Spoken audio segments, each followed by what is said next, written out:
unemployment filings are up and eligibilities are down. So this is not good when you see the trend going in the wrong direction where more people file for unemployment and not a lot of people are getting jobs.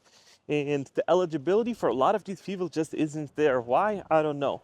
Because when you file it, their states are just tricky, messy. The whole system's really screwed up and a whole bunch of nonsense when you fill it out. You have to fill out these forms and do all this, and then they say, you're not eligible. Then they say, oh, you were eligible, but you should have done this. And it's like, it's a whole kind of messed up system depending on which state you live in.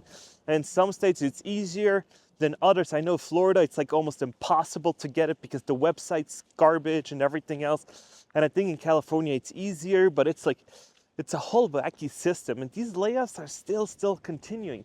So I got this lady that I have no affiliation to. She made a TikTok video about her situation. So let's watch it and see what she's talking about. Well, second time in a year, almost a year to the day, I got laid off again, twice in a year. And, what the fuck? What is anyone supposed to do? And they said, because of the economy is crap right now. So, we're gonna lay off a whole bunch of people again. And I already was struggling so hard, actually low-key, to even keep the current roof over my head. And now I have no idea how I'm even going to get through the next few hours. I just don't understand. But yeah, the economy is shit.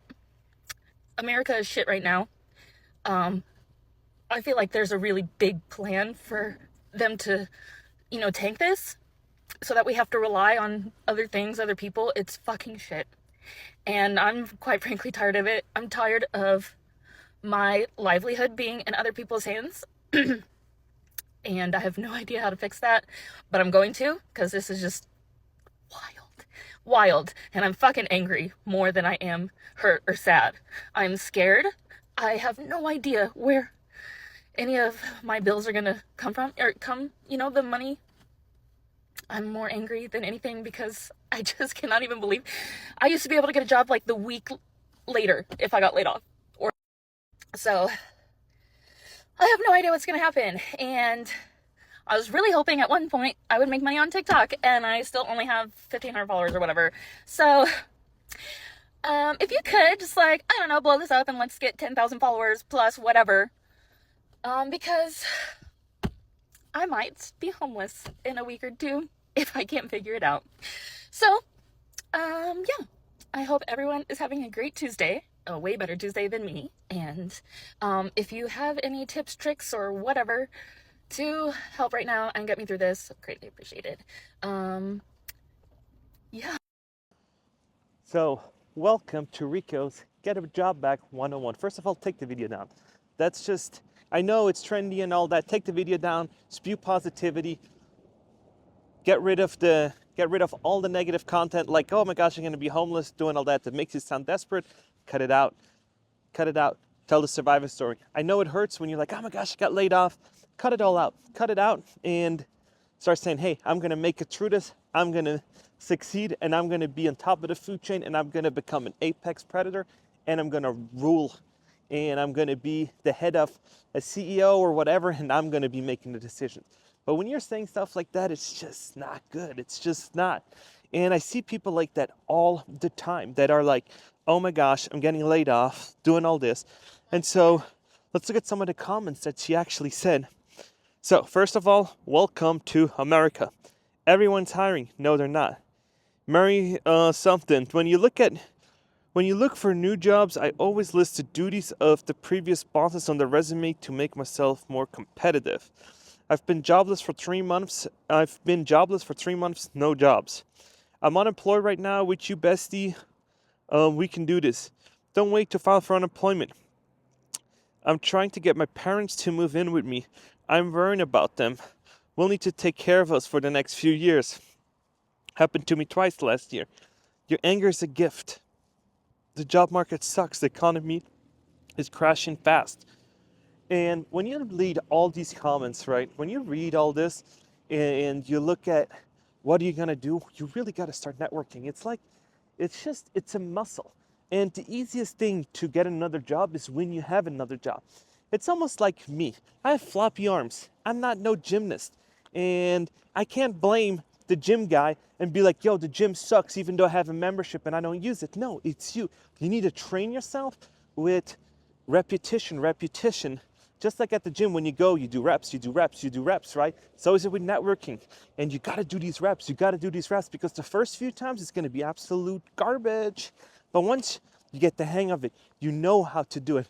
You're starting to get referred to others and be like, hey, you should talk to my friend Paul, he does this. It'd be great to connect. And you're like, yeah, let me connect you with this person. Also be great for your connection to do this. All of a sudden you're gonna get really good at it, and you're gonna provide value here, there, and opportunities come attract you. But when you have no opportunities, people just don't want to give you opportunities.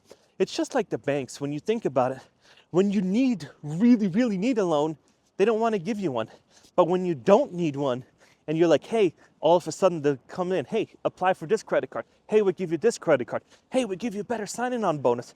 But when you really in the gutter and need one, then they're like, no, we don't, sorry. So you gotta be in the moment and thinking about the future and make a plan for yourself so this never ever happens again. But guess what? There's a lot of people in the shoes just like you, where they're like, hey, I'm having issues. I've never been through a recession. I'm in my mid-30s. He's probably the same age as I am around, because I've also never been through a recession. So we're just seeing this. We're all living through this as it comes. And it was bound to happen. You cannot have an upwards market forever. At one point, the tab is going to come due, just like your credit card statement. If you rack it up too much and you're at the limit, and then you have to pay interest upon interest and upon interest, and it's keep going higher and higher, you got to pay that tab down at one point, right? And so this is what we're trying to do, right? This is what they've been saying. Hey, what we got to do now is we really got to start saying, hey, where's all the money going? And we can't just keep giving funny money out, and we got to dial it back. Is it good? Is it bad? You can't tell once you're in it. Once you're out of it, a few years down the road, you can say, this was a good decision, this was a bad decision, right? But once you're in it, it's like COVID, right? Once you're in it, mask yes, mask no, good, bad, no. A few years down the road, you say, it wasn't so bad after all. But once you're in it, it's like it's the worst thing, right? And so now we're seeing it as the worst thing ever, right? Because it's impacting us right now, right this second. So what do? You gotta be networking. You gotta be having your resume polished. You gotta have LinkedIn polished. You gotta start producing content for people that are gonna consume it in a professional word, if that's what you wanna go. But I'm telling you one thing though, if you're gonna try to go the entrepreneurship route, you're even more dependent on other people. When you're in a corporate route, and when you take the corporate route, you're just dependent on your boss and some other few people, right? And if you make your boss happy, and if you uppity-ups happy, you're most likely gonna stay unless they cut your department, then it's, everybody out. But if you're gonna go the route of entrepreneurship, let me tell you something, it is gonna be worse for you, because you gotta start making sales. You gotta have to start telling people, hey, and you cannot let them smell that you need the sale, right? So if you're gonna be in a sales call and you're gonna say, I really need this, and the opposite knows that you're gonna really need this, it's gonna turn them off, right? And you need to sell them in a way that they don't notice that they're selling you, because nobody wants to be at the receiving end of a sales call, right? So what do? You wanna make sure that your doctor prescribing them the medication that they want, right? It's almost like what I hear people say with Jeff Bezos. If Jeff Bezos laid on the beach in the Hawaii, nicest private beach, biggest sore throat ever, can't do nothing, don't you think that he would spend millions upon millions of dollars of getting medication to get the sore throat going away? Most likely, yes. The same thing is when you're on a sales call or you're gonna start your business, and you're like, you know what, I gotta do all this, and people aren't buying. So why aren't they buying? Because most of the time it's a value objection, right? If you have a value objection, that would mean if I go out and I find you a Ferrari, the love Ferrari, that's like millions of dollars, right? And I'll tell you, hey, I really need to get rid of this Ferrari. By tomorrow, I'm gonna sell it to you for $300,000-$400,000. You would do everything in your world possible to go and get the money. You would ask friends, you would ask neighbors, you would ask the bank, and you would move the world, because you know that you could flip that Ferrari the same day to a dealership and say, hey, I'm gonna get $1 million check or $800,000. So you would do everything in your power possible to get from no money to $500,000 or whatever you need to buy that $1.3 million Ferrari that you can flip easily, right? So entrepreneurship, not an easy route. Getting a job, way easier. And in Ali's school community, people do it all the time. $30,000 more. They do it. It's the way how you approach it. It's project portfolios. It is AI tools that you need to leverage. It's how to network, how to go about asking questions the right way. And once you put all these in line, you have a way better chance. So what we've seen is that when people join and they don't know how to interview or they don't know how to answer certain questions, and you're starting to give them the right tools, it increases their odds, right? That's why when there's like, oh my gosh, coaches, or, at football, coaches are great in a lot of different things because they tell you, hey, if you phrase it this way, if you do it that way, all of a sudden you can level up your odds, right? Does it always work? No. Does it work most of the times? Yeah. So it is absolutely crucial that you take your fate into your own hands and say, you know what? I'm actually going to kill it. I'm actually going to kick the ball. I'm actually going to kick the ball so far that it's going to hit who knows where inside of, I don't even know, right? But you got to do it. And it starts with making the change today. And how you do it is drop on LinkedIn, write a little post, not saying, oh my gosh, I've been depressed doing all this. No, write a post saying, this is what I learned from my being laid off 2 times. I've learned resilience. I learned how to maneuver under pressure, how to do all these things. And all of a sudden, it's like, oh, there's a little bit of value. And don't even think that like, hey, just because nobody commented, nobody saw it. Because you can see it on the analytics that, hey, some people did see it, right? But you gotta comment on somebody else's post so that then they comment on yours, right? It's like, wash my back, I wash your back. It's like, it's this agreement where it's like, hey, you do this for me, I do this for you. And it just kind of goes, right? Like, kind of goes like that. It's almost like the best deals that I've ever gotten was through referrals. When somebody calls and says, hey, you know what? I got this one client. I can't do it right now. I'm doing these other things. It's not in my 100% in my niche. Do you want it? Yeah, sure. All of a sudden, they'll spend 5 figures, something like that on you, but you got to get there and you just got to do it. And I see a bunch of people trying to make excuses for themselves.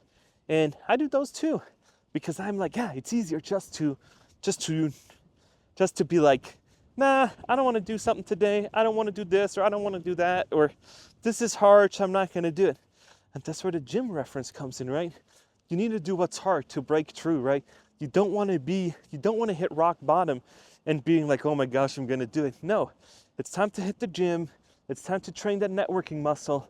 And you just go out there and start doing it. It's like, you just got to start. And just sending out application upon applications. I've known people that sent out, 200 applications and nothing happened, right?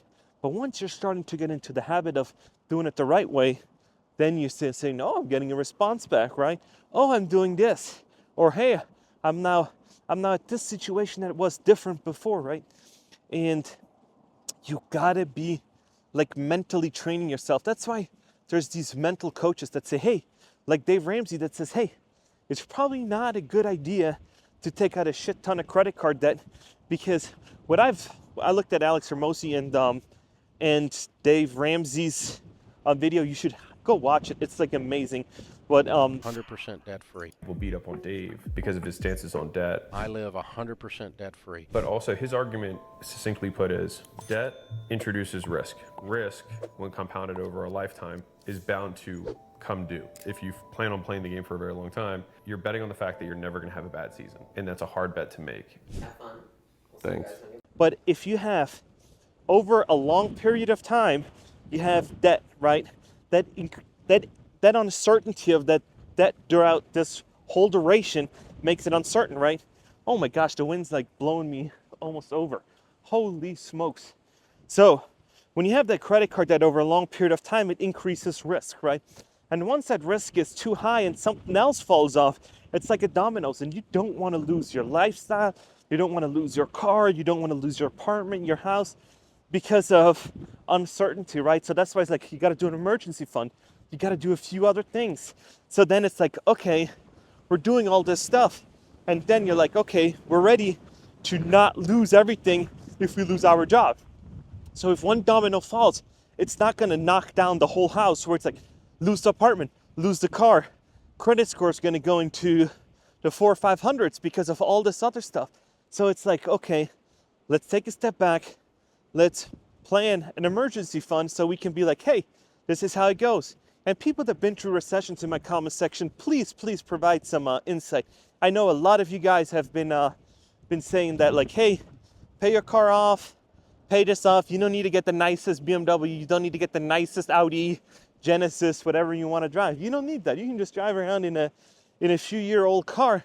It's just going to get you there the same amount of time that it would take you in a nicer one unless it breaks down, right? But nowadays, I don't see that many cars broken down. In the early 2000s, I've seen them all the time on the side of the road. That kind of stopped. So, yeah, you gotta be aware of where things are going, where things are at. And I said a few years ago, like I think I did a video a year ago, and I said, it is time to acquire skills. This isn't gonna last forever. So it's time to acquire skills, get promotions, do things, and just make sure that you're in the right spot. So once the downturn does come, you're ready. And people laughed at me. People said, no, you're a fool. You're doing all this. I said, time will tell. Now we're in it. So how long's the cycle? 1 year, 2 year? I don't know. But I'm telling you, there's going to be an upwards market again. And I'm telling you, when the tide rises, it rises all the boats. So what do? You want to position yourself almost like with a rocket booster. So when that tide does raise, you can then be like, ha, I'm up here now instead of just here, right? So you want to do the right things, the right moves. And it's all gonna start with you actually networking, putting yourself out there and saying, hey, this is some good stuff. And I know it's gonna take a few tries to be like, and the first one's gonna be frightening, right? When you're gonna go and go to a networking event or do something, it's always awkward when you're sitting there and nobody knows you and you're like, oh my gosh, when can I leave? And your skin starts itching and you're like, oh my gosh, doing all this. Yeah, I've seen it. But it's training. You go there and you do it. And people say, oh, it's easy for you to say you're an extrovert. It's like, yeah, but it's not like that I've grown up as an extrovert. I had to acquire the skill. I had to go to networking events in the Bay Area and went to Facebook marketing events where I didn't know anybody. And we talked about what works for your business, what works for your business. And then there's people at those events that are like, hey, do you know how to build apps? Hey, do you know how to build websites? Do you know how to build this? Yeah, let's connect and do something. And that's why it's so important that you start putting yourself out there, because nothing ever bad has come from you putting yourself out there, right? So let me know what you guys think. So if you haven't, please like and subscribe. Oh my gosh, the wind is just absolutely crazy. Let me show you this. Let me show you how crazy the wind is. Hold on. Do you see those palm trees? It's hard to tell on the camera, but man, it is just absolutely crazy. And it's getting cold again. I'm wearing a jacket and it's like, man, I do not like this. Everybody, when you talk to Vegas, they say, oh, it's so freaking hot. What are you talking about? It's freaking cold. It's like I'm having like, my fingertips are cold. Man, I just can't do it. Gosh, it is. So I don't even know. I think it's in the 60s right now, but yeah. And when I talk about all these things, when I talk about all these housing markets, when I talk about, they're all correlated to the job market. And that's how and me and Ali, and I share you this, me and Ali we almost moved to an area, like back to Florida, because I grew up in Cape Coral, so I always like, I'd love to go back there. But now I'd be surrounded like everybody else down there, because it would have just been really, really bad for me and Ali to move to that area, because I did a little research and I was trying to find how many high-paying jobs they have down there. And I think over 6 figures, they had like 50 in whole like Lee County. And a lot of them were like, be your own truck driver and stuff like that. And so that's why I'm so glad I moved to Vegas, stayed on the West Coast, and haven't regretted it since. But yeah, I don't know. Maybe Vegas downturn, we'll see what happens. But yeah, there's so many opportunities here. It's like hard to just stay laser focused, and that's what I'm trying to do in 2025. Let me know what you're working on, and I'll talk to you in the next one.